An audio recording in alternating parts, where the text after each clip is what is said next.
good morning. Ang isang reason ko guys kung bakit ako nag-try na mag-vlogs para makatulong ako sa aking asawa. Kasi yung asawa ko lang yung may trabaho, ako nandito lang po sa bahay. So kahit pa paano sabi ko para makatulong ako, mag-try ako. Pero grabe, napakahirap guys, as in lalong-lalo na hindi ka naman artista, hindi ka kilala, simple ka lang tao na nagtatry lang din na mag-vlog para sana makatulong sa asawa at para sa needs ng aming baby. So, ang baby namin isa lang rin, isa, at magdadalawang taon pa lang siya. So, ang needs niya is mabigat kasi yung trabaho ng asawa ko, hindi naman malaki yung sahod niya, hindi yan kalakihan ang sahod niya. So naaawaan ako sa kanya at nahihiya na rin ako sa kanya na ganun, kasi siya lang yung naghahanap buhay, tapos ako nandito sa bahay para mag-aalaga ng aming baby. So kailangan, nagpaplano din sana akong magluto, kaso lang kailangan itinda mo ba, ilibod mo pang house to house mo para mabili ang paninda mo, at lalong lalo ding marami din yung nagluluto rin dito. Tapos ganun din, ginalibod nila bahay-bahay para maubos yung luto nila. So kung ako, wala akong maiwanan dito, hindi rin makapag-alaga ng matagal yung mama ko kasi sumasakit yung baywang niya, matanda na rin siya kasi. Tapos yung papa ko ganun din. So wala ako talaga may mapag-iwanan dito. Tapos yung sister ko, may trabaho din siya at syempre may pangangailangan din siya sa araw-araw. So wala akong ibang naisip kundi ganito, mag-try na mag-vlogs. Baka sakali yun, makatulong ako kahit papaano sa aking asawa. Yes, mabigat kasi, super bigat pa ngayon sa amin yung gatas ng baby namin at saka yung diaper. Yung diaper hindi na masyado kasi pag umaga hindi ko siya dinadayaperan, tinatanggalan ko siya ng diaper, tapos pinasuotan ko lang siya ng diaper kapag matulog na siya sa tanghali sa oras ng mga 12 or 1.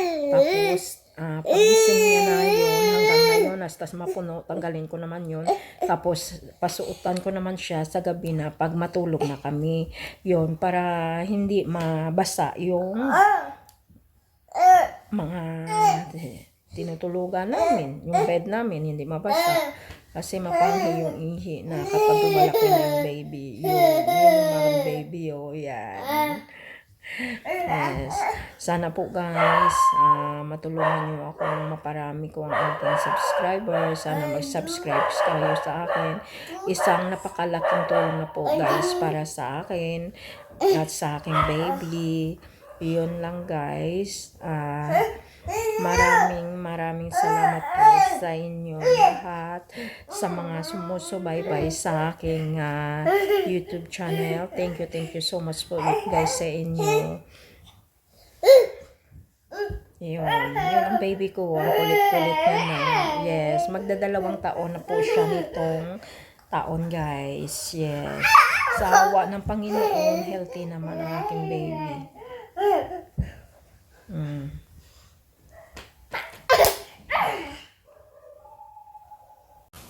Yes guys, samahan niyo ako. Magsasay na ako para sa tanghalian namin ng aking baby.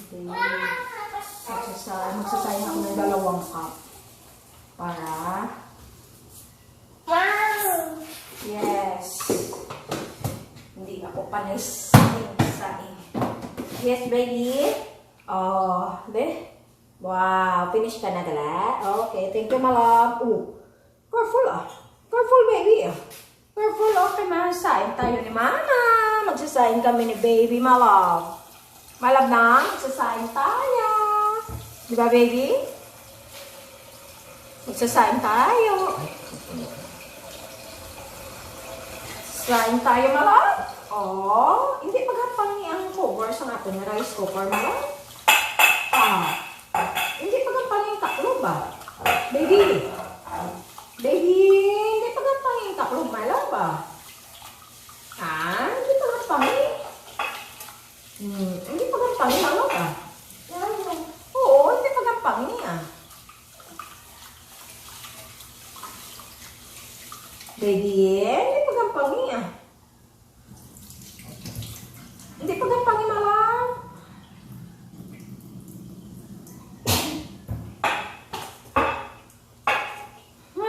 Baby, baby, baby.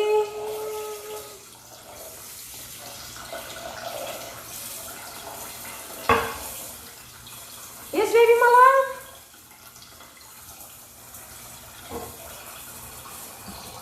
Yes? Dalawa na din, taklog. Kaya ano na to? Oo, tala din. Malag. Oo. Tala din. Oo, tala din. Malag.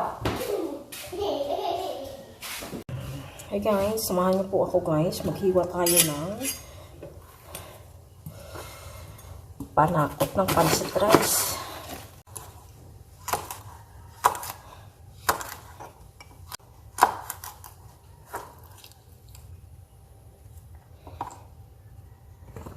Tapos na yung bagyuin, carrots,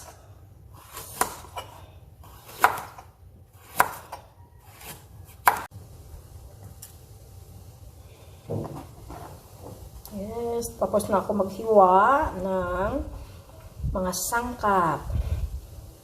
Guys, ito na. Natapos ko na silang i-slice ang cabbage, Baguio beans, carrots, at saka ito ng pancit ko guys na ipagluto ko na naman sila kasi na-miss na naman nilang kumain ng pancit. So mamaya ko na ilabas yung pasayan sa ref at mamaya na rin ako maghiwa ng sibuyas at bawang. Yes. Para mamaya mabilis ko nang mailuto ito. Kasi na-ready ko na yung mga sangkap para sa pancit. Yes guys. At ako ay maliligo na.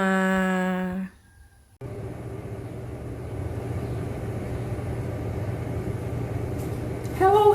Samahan niyo ako. Magluluto na ako ng pancit. Sisimulan akong magluto ng pancit guys.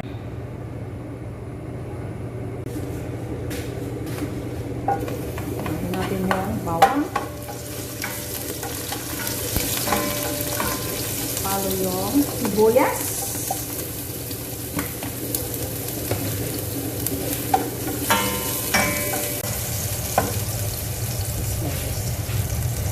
Tapos yung aking pasayan. Lagyan natin yung carrots para lumambot.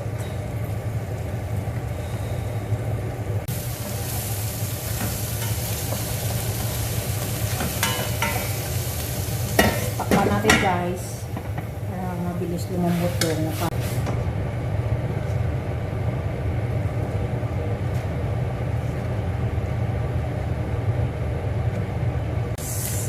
lagyan natin ng magic sarap. Magic ang lasa. Kaya na natin guys ang pancit. Yes. Para mabilis. Masarap pagit guys. Lagyan natin na oyster sauce. Walang lasa. Kasi hindi nahalo ng mabuti. Dapat haluin ng mabuti. Ito na guys, ang aking pancit. Loto na siya. Maraming salamat sa sumama sa akin na manood ng aking pancit. Kung paano ko lutuin. Thank you so much guys.